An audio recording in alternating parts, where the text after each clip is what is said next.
What's up, everybody? Big Herc 916, getting down fresh out. You know how we do it over here. We steady bringing you the bangers. And I got my homie with me, Dante Chestnut. Man, we about to get into it and get in some backstory of my brother right here. Dante, tell the people a little bit about where you're from and where you grew up. Well, shit. Originally I'm from LA, you know what I'm saying? But I was born like to my parents. They lived in Cerritos at the time. So when I was little, I grew up around there, you know what I'm saying? But we moved around a lot. So when I was a kid, we was like in the valley, like, because they was going to see something at the time, my mom and my pops. And you know, my pops, he's an actor, you know what I'm saying, Morris Chestnut. So, you know, shit, him and my mom, they was together in high school, and you know, I was born to her, like, I was born to them, like, you know what I'm saying, my mama was like 17. So I was at her graduation and everything, you feel me? So, you know what I'm saying, so I basically grew up with them, you know, up until like, you know, after Boys in the Hood, they had their little differences, and he bust his move or whatever, you know what I'm saying? So after that, it was just me and my mama. But, you know, I would go with my pops and that side of the family, like, you know, back and forth. So, yeah, so that's basically, you know what I'm saying, where I was at when I was a kid.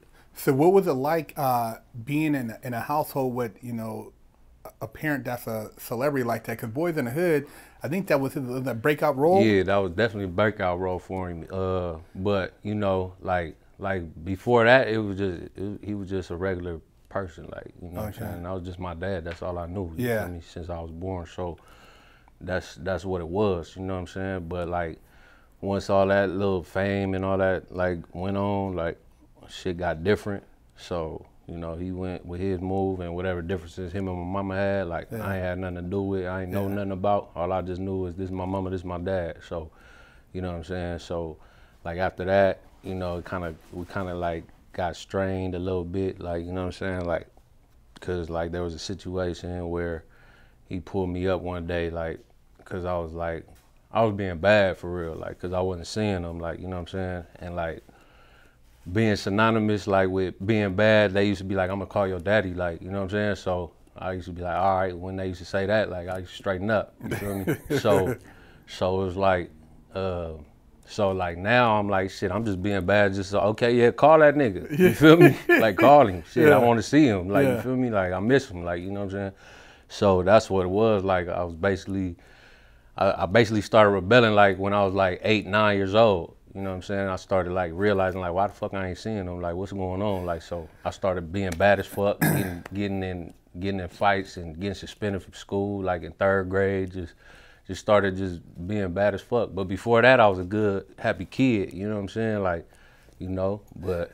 You know, and I want to touch on that too, because, you know, for young men, and even though you have your mother, your father's so important. Right. You know, that impression. I know, like having you know, a father figure. I never met my dad, but I had a stepdad. But once I kind of seen that this dude was on some bullshit, it kind of made me like, I was kind of angry. Right. You know, because I'm like, who do I turn to? Who's my mentor? Who really cares about me? Yeah. Even though I have my mom, but a male is different. Right. You know, the relationship you have with your dad. I know, like, when, you know, hanging out with your dad at that time, like going out with him, how did that feel, man? I mean, that experience, like knowing that, you know, your pops is like, you know, up around all these other celebrities. I mean, I know it has an impact on you, man. Yeah, cause like, you know, like in Boys in the Hood, they was still in college. They was still like, he's still in college? Yeah, we still stayed in like a 1-bedroom apartment in Northridge, you know what I'm saying, right down the street from the school.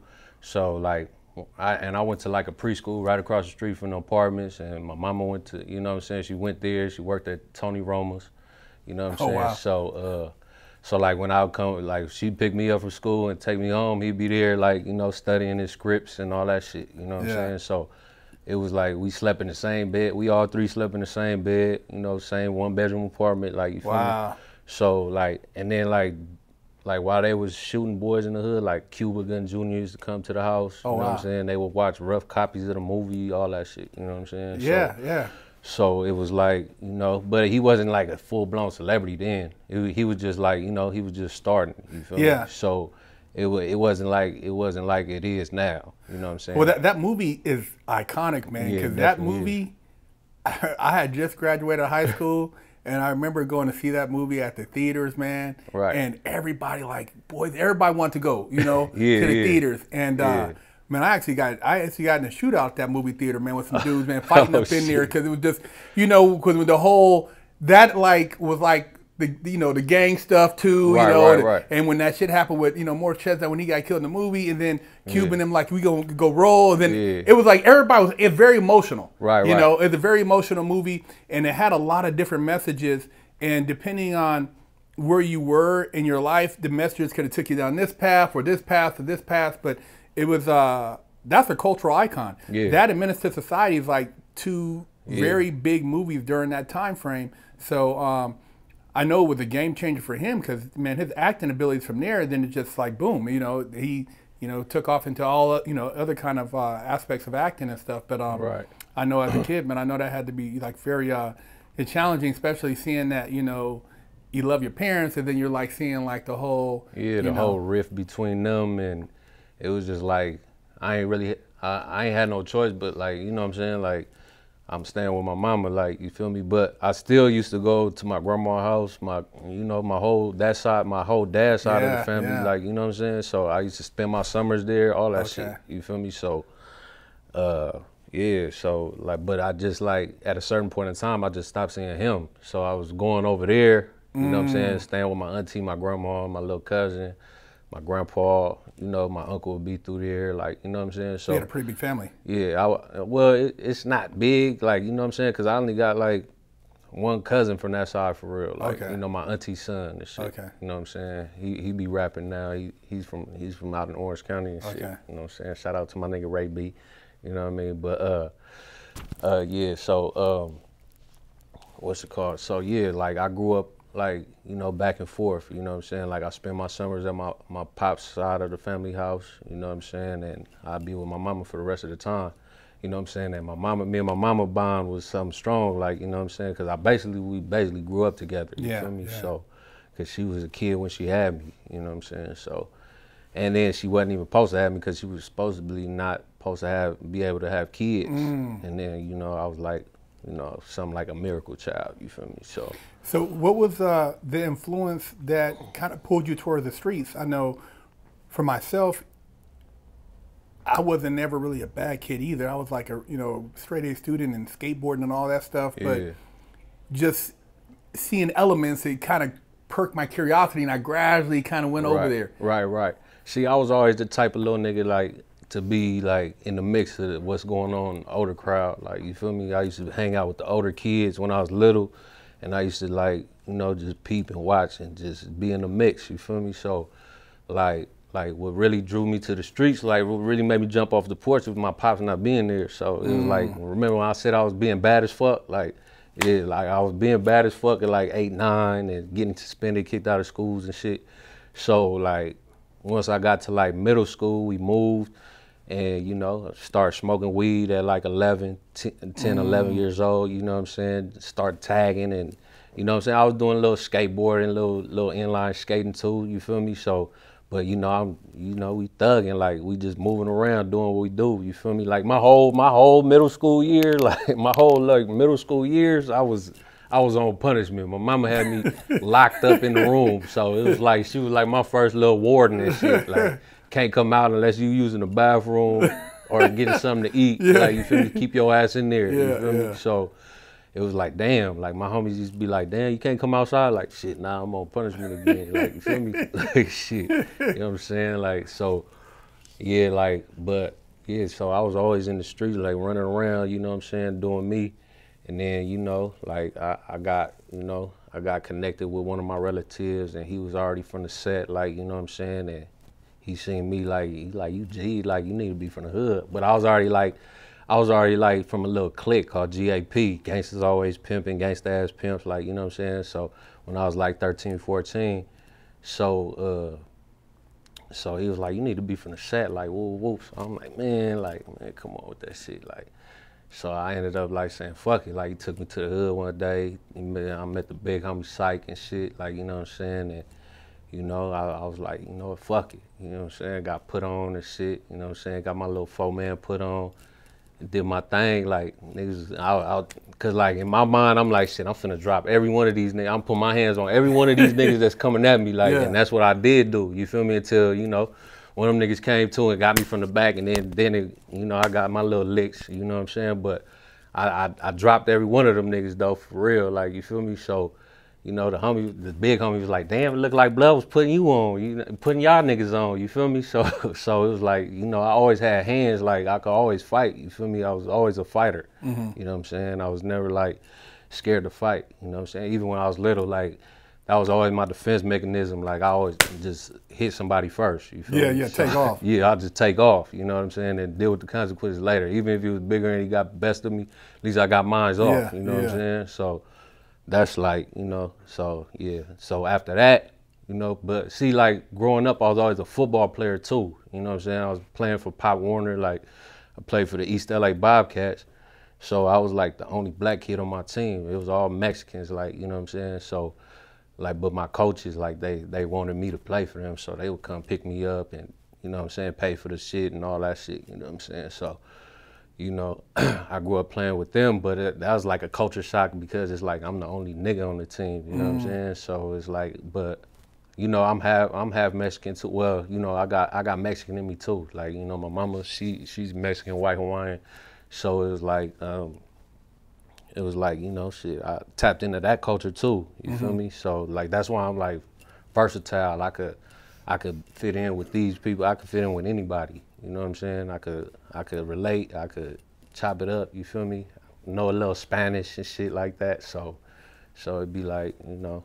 Did your pops ever have any talks with you when he kind of seen you going down that path, or did he even know that you were kind of in that lifestyle? Nah, recently, like, talking to him since I've been out, you know what I'm saying? We had long talks and shit, like, you know what I'm saying? And there was a lot of shit I guess he didn't know, but that's what he telling me and shit, you know what I'm saying? He didn't know I was in the streets like that. He didn't know I was, you know, he didn't know certain shit, you know what I'm saying? I guess, you know, my people's kept that, like, you know what I'm saying? That side of my family, like, kept that, like, to themselves, like, you know what I'm saying? They didn't really even know either, you know what I'm saying? I knew how to, you know what I'm saying? Kind of maneuver under the radar. Yeah, I know how to move under the radar for real, like, you know what I'm saying? So, but when they did find out, they was hurt, they was brokenhearted and all that shit, but it was like, shit, it's already too late, you feel me? I'm already from the set, like, this shit, like, set in stone, you feel me? Yeah. So. Yeah, it's definitely, for family members, I know especially, like my grandmother crushed her, you know what I mean? She didn't know, because I'm the good, you come home, you clean up. Right. You know, holidays, you know, playing the role, whatever. And then, you know, there's no idea of, like, how deep you are in the streets or what you got going on in there. Right. And so, you know, you try to keep that separate. But, you know, as you go along, it's like when they find out, they're like, wow, my little baby, he was doing this and blah, you know. So it's hard on them, man. And I didn't really think about that aspect till after the fact, how I impacted all the other family members. Right. See, like, and then when I got from the set, like, I was like a popular nigga in school, you know what I'm saying? So, like, especially in high school, like, cause I was getting kicked out of all the schools I was going to, you feel me? I was getting in fights, I was, you know what I'm saying, doing bullshit. So, like, you know, I had got my first pistol in high school, like, you know what I'm saying, from my little bitch, like, you know, I had a little bitch, whatever, you know what I'm saying? I go over to the house one night, you know what I'm saying, our people's gone and shit, and, you know, we do our thing, whatever. I'm, you know, in her refrigerator, raiding through her refrigerator or whatever. She come out like, she just smiling with her hands behind her back. I'm like, man, what the fuck you got? Like, what's up? And she like, oh, I got something for you. I'm like, what you got? And then she pull out this, like, big ass P90 Ruger in a motherfucking a holster and shit. I'm like, oh yeah, shit. I'm like, oh, this motherfucker hard. I had the homie with me from it was Pasadena Lanes and shit. I'm like, hey, blood, check this out. Like, this motherfucker like that. You feel me? So I'm like, shit, let me get this motherfucker. She like, nah, you can't take it tonight, but you know what I'm saying? I'm gonna get it for you, don't trip. You feel me? I'm like, all right, for sure. So, you know, a couple weeks go by, still no pistols. You know what I'm saying? Couple more weeks go by, so I'm like fake mad at the bitch, like, man, you full of shit, fuck you, I ain't fucking with you, like, you know what I'm saying? She's like, I'm gonna get it for you, damn, like, you know what I'm saying? So she ended up getting it for me, like, boom. Like, she came to one of our football games, at the end of the football game, like she like patted her purse, like, I got it for you. Like, I'm like, oh yeah, okay, for sure. Like, you know what I'm saying? How old were you at this time? I was 15. I was 15 going on 16. Isn't that crazy, man? When you think about it. And she was only like 14 years old. Dude, you feel me? It's crazy, man. I think about it like, when I was like, you know, talking about getting my first pistol round, I'm like, we're kids. Yeah. We ain't even being kids, you know what I mean? Right. We already thinking about on some violent shit with a pistol. And I'm like, dude, it's like, I'm like, wow, man, just the programming back then. Because I think about it too. It's like, we should have just been enjoying. Right. Yeah. So yeah, that's a fact. Cause like it was a big ass P90 Ruger, like a 45. Yeah. You know what I'm saying? Only held like 9 shells. You know what I'm saying? With one in the brain. So it was like, damn, these motherfucking bullets, big as shit. And I had hollows in that motherfucker, all kind of shit. So I was like, you know, I kept that motherfucker on me. And I ain't get caught with that motherfucker till I was like 18 years old. You know what I'm saying? So like now I'm in traffic. You feel me? I got this red Beamer. You know what I'm saying? I'm flamed up in that motherfucker. I got pulled over. But I used to go everywhere with that pistol. Like, no matter where I was at, I had the little inside holster, you know what I'm saying? I thought it was like, you know what I'm saying? So I used to go everywhere with that motherfucker, but I got too comfortable with that joint, like, you know what I'm saying? Well, man, it's a blessing you never like caught a case with it, like, you know, had to. Yeah. Because it's like, dude, that's you hear that story a lot too, and even myself, I'm thinking like, damn, you know, because it definitely got used, you know what I'm saying? I mean? Yeah. But like, luckily, it just was a car search, and they found that motherfucker in a car. I got blurred right in the west, like right in the west, on the west side of Compton, like on 135th and Central. I was on my way to my auntie house. I just picked up my relative from work, and I was taking them back home, and we got blurred. Nigga had a quarter pound of some fire ass kush, so they smelled that when they pulled us over, and then they did once they found the weed, they did a further search and found the pistol and shit. Was that your first case? Yeah, that was my first case as an adult, like, you know what I'm saying? So, but shit, luckily, like, that was my first case, so I called my mama, and she called my grandma, and my grandma, you know, bailed me out, whatever. Then I go to court for it, and shit, it was a DA reject. So I got lucky on that motherfucker, you feel me? Ooh, yeah, they was like, just be careful, they got a year to refile on you, so, but they did a legal search and seizure, though, so anyway, so it was just like, y'all got they just kept all that stuff. Yeah, they just kept that pistol. They took that. And the police was like, damn, this pistol cool. Nice as shit. Like, where do you get this from? Like, you feel me? Where you get this motherfucker from? So I think they never made the evidence. They definitely kept that shit. Yeah. You feel me? So, but yeah, they gave me a DA reject for that shit. So. And what was the case that eventually led to you going to the feds? Well, shit, this case was I got caught up with this motherfucker. It's bank fraud and aggravated identity theft. So like, you know, like as an adult, like I dabbled in dope, like selling crack and shit. I was selling crack in my hood, like, you know what I'm saying, whatever. So, but like as a young nigga, I always had females, like I always had bitches, like, you know what I'm saying. So it was like, and I always was going to new schools. So every school I have a pack of bitches, like, and then we'll bring them to the block. You know, homies will flip, smash, and, you know, send them away. And I remember one time, like, we got done flipping these little bitches or whatever, and my big cousin pulled up, and he was some pimping, like, you know what I'm saying? So I'm like, hey, bro, like, can you take these bitches home? Like, it's on the way to your house, like, you feel me? Just drop these bitches off, like, you feel me? Woo, woo, because they stayed in Paramount and shit. So he was like, yeah. He was like, yeah, for sure. Like, you know what I'm saying? But he like, man, you on some bullshit. Like, you want to be on this gangbanging shit, nigga. You need to start pimping. Like, you know, I'm like, man, fuck all that. I'm from Swan. Like, nigga, what the fuck you talking about pimping? Like, fuck all that. Just take these bitches home, bro. Like, so he like, all right, one day you gonna come holler at me. And sure enough, like, you know what I'm saying, through my, like, banging and shit, like, you know what I'm saying, like, I was in the turf, like, tough, like, you know what I'm saying, so, like, one of the homegirls, she had got out of jail, and she was eyeing a nigga and all that, so I got up on her, like, so we started fucking around and shit, and then, like, I took over her little spot in the hood, like, selling dope and all that shit, and then,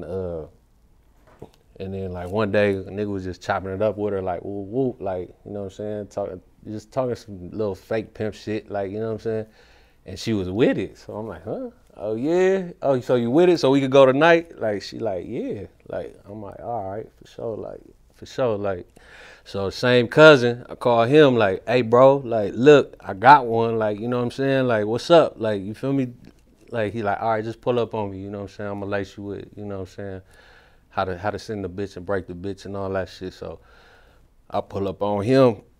He give me my little basic instructions on, you know, how to send her, how to break on her, whatever. So do that. And, you know, I got like $400 that night. So I'm like, yeah, it's like, oh shit. Like, you know what I'm saying? It's way more money than I'm getting selling crack, and it's way less risk, you know what I'm saying? So I started weighing my options. I'm like, man, about to stop selling dope and start pimping, like, you know what I'm saying? So that's what I started doing, you feel me? So, yeah, so I started pimping and shit, and I was doing that for a minute, like, well, shit. It's, niggas still been, you know what I'm saying? Like, niggas been doing that for a minute. So, anyway, like, all the way up until that, and that was like at 19, 20. I jumped in the game, you know what I'm saying? But I was green as fuck. So, I really had to, you know, put my footwork in to get to the level I'm at, you know what I'm saying? So, I put in that work, whatever. So I got to a certain level where I was like super on as fuck, you know what I'm saying? Just off of my game and shit, you know what I'm saying? I done been cross country trips. I done, you know what I'm saying? Really like solidified my name in the game, you know what I'm saying? And it wasn't like I put one thing down for the other, but you know, I knew how to separate the two, you feel me? Like the gang banging and the pimping, you know what I'm saying? And in my hood, like, you know, me and my nigga Devious, rest in peace, like, we was like the niggas like that was doing the pimping, like, you know what I'm saying? Like, we was respected as the homies and the pimping, like, you know what I'm saying? So, man, that was my nigga. That shit crushed me when he got killed. But yeah, so back to the story.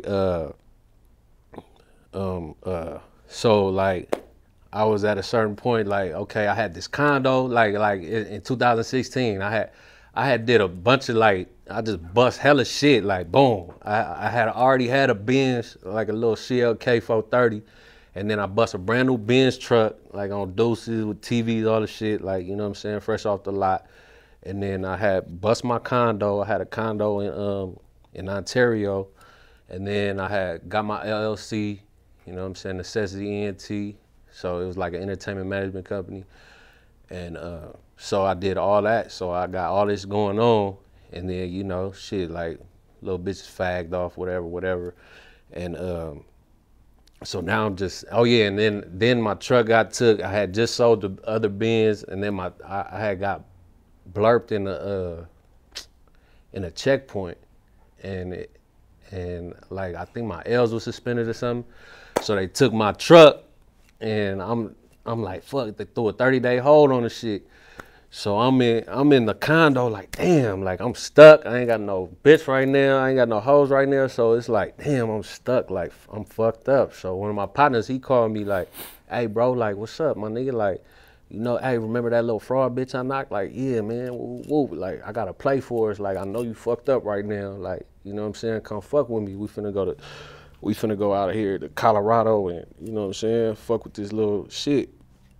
So I'm like, all right, bet. You know what I'm saying? So so we go to Colorado, and the play was like, the little bitch had the plug on some little like stolen motherfucking like Social Security checks, you know, them tax return checks, so the income tax checks. So what we did was we had the little checks or whatever, and nigga had the IDs made with the names on it, and you know, we was in Colorado, so everybody cool out there, everybody friendly, like, you know what I'm saying, they ain't threatened by black people or nothing, like, you know what I'm saying. So they go in the bank like, hey, what's up, like I just moved out here, I'm trying to open an account with y'all, and they only needed one form of ID. So slid them my shit, you know what I'm saying, like, yeah, so shooting the shit with them while they opening the thing. And then when they open the account, I'll be like, oh, you know what? I just came out here with my check. Like, you know what I'm saying? Can I deposit this shit? And they was like, yeah, sure. Woo. So they deposited. And they'll be like, you know what? I need that to go drop a down payment on my house. So, you know what I'm saying? Can you pull out like 4,000 of that? And they'll be like, sure. And just give it up. So nigga was just doing that. Boom, boom, boom. Like hitting like 5-6 banks a day, like doing that shit. Getting bands like, nothing was under like 4 or 5 bands, so I would be busting like 4 bands, 7 bands, 6. You know what I'm saying? Here, there, like I'll hit like 5 banks a day. Like even in my paperwork, it say like I was the most prolific on the case because I was just going. You know what I'm saying? So me by myself, I hit for like 117,000 or some shit. But like us as a whole, we hit for like 400 something thousand. You know what I'm saying? So it was just under $500,000. So yeah. So that was that. Then like we tore up Colorado. Then we got to Kansas. We not knowing. You feel me? This is the headquarters of the bank we was hitting. You feel me? And the U.S. Treasury is out there. You feel me? So, and then them folks out there, they ain't playing that shit. They looking at us like, nigga, who you think you playing with? Like, you coming out here trying to do this shit? We know what y'all on. Like, you feel me? So, I had trouble in motherfucking Kansas. Like one of the banks I went in, like, boom, they get the check. Boom, the little bitch, she opening the thing up. And she like, boom. So she's standing at the computer for a while looking at it like, hold on real quick. She called her little supervisor over there. He come look at the thing, like, look at me, look at the check, and he like, yeah, this is fraud. Ooh. I'm like, what? What you talking about? Like, this ain't no motherfucking fraud. And then the bitch slid the little fake ID to me. I grabbed the fake ID, and I just like, all right. And I got out of there. Called a homie like, hey, bro, pick me up, my nigga. Like, they tripping. Like, I'm out of here, bro. Like, fuck all that. You know what I'm saying? So he come pick me up. He like, what happened? I'm like, man, they was tripping in there, bro. I ain't feeling this Kansas shit. Like, we already was good, and we already was good where we was at, where we hit. Like, you know what I'm saying? Y'all niggas want to be greedy. You know what I'm saying? I'm up out of here, though. You know what I'm saying? So I got on. They stayed for a little minute, but it got greedy for them, too. So, like, you know what I'm saying? I was already back. Like, fuck all this. Me and my little bro, we came back. You know what I'm saying? And so we was good for like 2 years. You know what I'm saying? I thought we got away clean, like, you know what I'm saying? So, you know, shit, like 2 years later, I get a call like, hello, is this Whoopty Whoop? I'm like, yeah, what's up? Like, you know what I'm saying? They're like, oh, well, you want to talk to us or whoop, whoop? I'm like, hell no. Talk to y'all about what? He's like, well, we got your fingerprints and we got you on camera, and we just want to know if you want to talk to us before we drop this indictment. I'm like, oh, hell no, I don't know what y'all talking about. Hang up. Boom. I'm like, damn, they own us. Like 2 years after. 2 years later, yeah. Wow. Because it was 2016 we went out there and did that shit. And then 2018 they called like, whoa, like, you know what I'm saying? We on your ass. Like, basically, like, we on your ass. You got an indictment coming, so what's up? You want to talk or what? I'm they like, giving you the heads up. Yeah, I'm like, hell no, I don't want to talk. Because I had moved from the address I was at. Yeah. So I guess they might have came through there trying to find me, but I don't live there no more. So you know how they got your number? Shit, hell no. You feel me? Well, it might have been the bitch, because it was a little bitch on the case that I was kind of like fucking with, like, you know what I'm saying? Like, you know, I was getting, like, she was cashing the checks and giving me the money, you know what I'm saying? We running little plays or whatever. Okay. So she might have gave him the number. Yeah. You feel me? But after, like, I got that call, I was spoke like, oh shit, the indictment? Oh, hell no. So I know the feds is coming. I just don't know when. You know what I'm saying? Yeah. So, like, they ain't dropped that motherfucker probably till like a year after that call. Damn, a year after that? So you were just living like looking over your shoulder? Yeah, I was looking over my shoulder like, shit, like, what the fuck is gonna happen? Like, you know what I'm saying? But I knew it was coming. I just didn't know when. And then, you know, I'm still turfing. I'm in the hood. Like, I'm still doing what I'm doing and all that. Like, you feel me? I'm getting pulled over. Ain't no warrants or nothing. Like, you know what I'm saying? But see, one day, my partner, he called me like, my Cody, he called me like, hey, bro, they just hit my mama house, like, woo, woo. And he had a joint like down the street. So he seen all this shit going on. He like, man, I'm watching that shit right now, bro. Like, nigga, be careful, fool. Like, woo, woo. I'm like, man, I just got blurped last night in the hood. Like the crash unit pulled me over and, you know, ran my shit and they just let me go. I don't know what you talking about.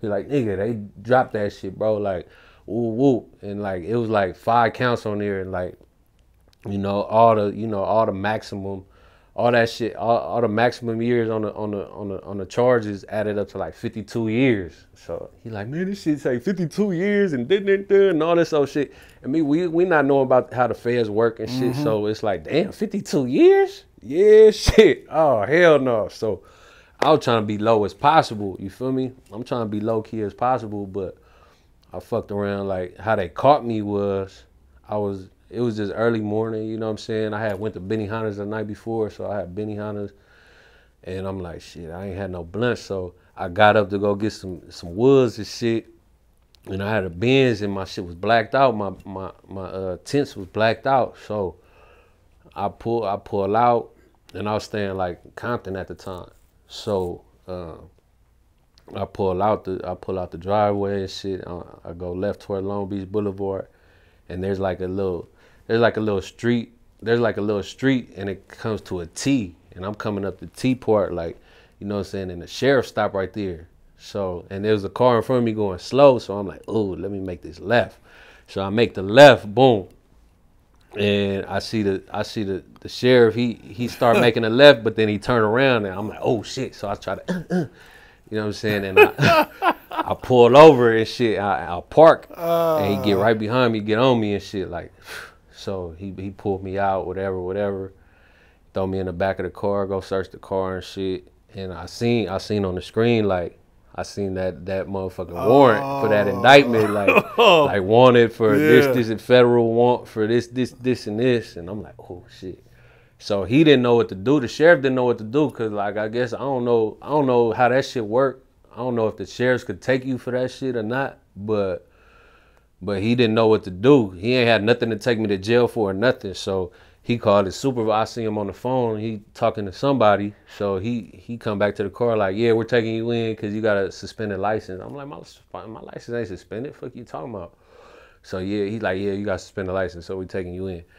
So, but that was just to get me to the station, get my fingerprints, and then like, you know, when they did the little scan, like I had a federal hold. So I had the federal hold. You know what I'm saying? And shit, they sent me to the county for a week and shit. So I sat in the county, you know, they got 5 days to come get you, like 5 business days. So I sat in the county for the 7 days. Like, I think it was like a Friday they got me. So I sat in there, like, so the last day, like, you feel me? It's program shutting down, about to go to sleep. I'm like, oh, they ain't come get me for sure. Like, yeah. So I'm laying down, I'm about to go to sleep and shit. And they call me, hey, Chestnut, roll it up for release. I'm like, what? Like, yeah, roll it up for release. I hurried up, balled my shit up, and jumped out the cell, like, and got on the line and went down. They gave me my clothes and everything. So I'm like, oh, okay, I'm out of here, like, for sure. Like, boom. Then they come, pull me out, and put me in another little room, put a little paper on that motherfucker. I'm like, man, what the fuck going on? It's an in custody release. You know what I'm saying? So the fucking the United Postal Service special agents, I didn't even know Postal Service had special agents, but they came and got my ass, took me over to MDC for the court, the federal court building and shit, and met up with pretrial services. You know what I'm saying? I gave them the number to like a couple of my people, because they ain't gonna give you no call. They gonna call your people for you. Yeah. You feel me? So the pretrial service people called my grandmother, my mother, and I think my auntie and shit. You know what I'm saying? So and it was a lady, so it was like, you know what I'm saying, I'm throwing the charm on, I'm throwing, like, you know what I'm saying, I'm throwing everything, like, you know, I'm playing the role, like, you feel me? So she was like, okay, like, woo, woo, you know what I'm saying? So she gonna call my peoples, and they all like, oh my God, like, yeah, we do whatever, like. So she's like, okay, I'm gonna approve your pretrial services, like, you know what I'm saying? So you gotta have somebody come sign. So my auntie came down and signed for me, you know what I'm saying? Because I went to court, like, right that day. Like, right when they took me over to the court building, like, immediately right in there? Yeah, like, I met with the pretrial services, and then shit, they was like, shit, you about to go to court, like, so have whoever called. So you know how, and people don't know this, but the feds, they don't have no bail bond. Like, you can't go to no bail bondsman and get bailed out. You gotta have people with good jobs and property and shit like that, and they gotta be willing to put that shit up. You know what I'm saying? And willing to come sign for you. You know, my bail was like $50,000. So my auntie came and signed for me, and shit, they let me out. So now I'm out on pretrial services, which is like And it's the same stipulations as being on federal probation. You know what I'm saying? You got to check in with the probation officer or the pretrial service officer every month and piss test, all that shit. You know what I'm saying? So I was out on that for like a year, fighting my case from the streets. Damn, you like that for a year? Yeah. Damn. Yeah, I was out fighting that shit for like a year, and then shit got sentenced in like January, January 2020, and then I had to turn myself in March. Wow. Yeah, you got very lucky because typically feds is no bail. Right. You know what I mean? It's like bank robbery, you know, major dope cases. Like feds is like. Yeah. See, my shit was a white collar shit though, for real. Yeah. So like, and I was like, and no violence. Yeah, no violence, nothing like that. So it was a white collar crime. You know what I'm saying? Like under like 500,000. So I guess like over 500,000, it's a different story. Yeah, if it's for millions, like you know those greed guys on greed, then it's something different. Right. Because there's flight risk and all this type of stuff. Yeah, exactly. So that's what it was. So I got out, and then I got to fight my shit from the streets. You know what I'm saying? I got a little lawyer and shit from out of cause my case was in Kansas. You know what I'm saying? They sentenced me in Kansas and shit, but I'm from Cali, so I had to make my own flights out there and you pay for it on your own dime. Pay for all my shit on my own dime. So, you know what I'm saying? They looked at that too, like, okay, you paying for that shit. We ain't gotta pay for it. All right, you know what I'm saying? Like, we ain't gotta house you or nothing. Like, you coming on your own dime, you coming to court and all that shit. You ain't missing court and shit. Like, we ain't gotta come find you. You know what I'm saying? So that kind of made it look good on my end. You know what I'm saying?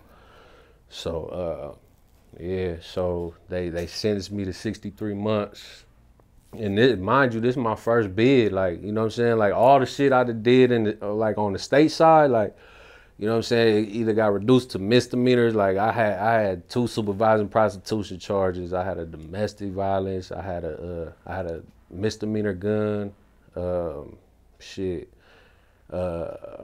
And then all the rest was pretty much driving on suspended license. You know what I'm saying? So they dropped most of the driving on suspended license to like reduce my category, because how they sentence you in the feds is categories and shit. So I was at the maximum category and shit. Like, they were gonna give me the max time for my crime. So they was trying to give me like 7 to 9 years, you feel me? So like, it dropped me back, like when they took off some of them driving on suspended, it dropped me down to category 4.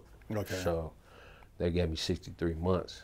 So I was like, shit, like that's the best they could do. That's the best they could do. I know I gotta go do a bid, like, you feel me? And I ain't telling no shit. So, you know, give me what y'all gonna give me, you feel me? So that's what I got. And like, surprisingly, they sent me to the USPs. Like, you know what I'm saying? I was on the USP level. So, and that level a whole different ball game. That's like top of the line, level 7 prison. Like, you know what I'm saying? Like, you know, I done seen a whole lot of shit in that motherfucker. We're going to get into it about that, because I want to ask you some of the craziest stuff you've seen up in there. But we want to save that for another part of this interview, man. Right. Hey, there you have it. Big Herc 916 fresh out. Dante Chestnut. Hit that like, hit that subscribe.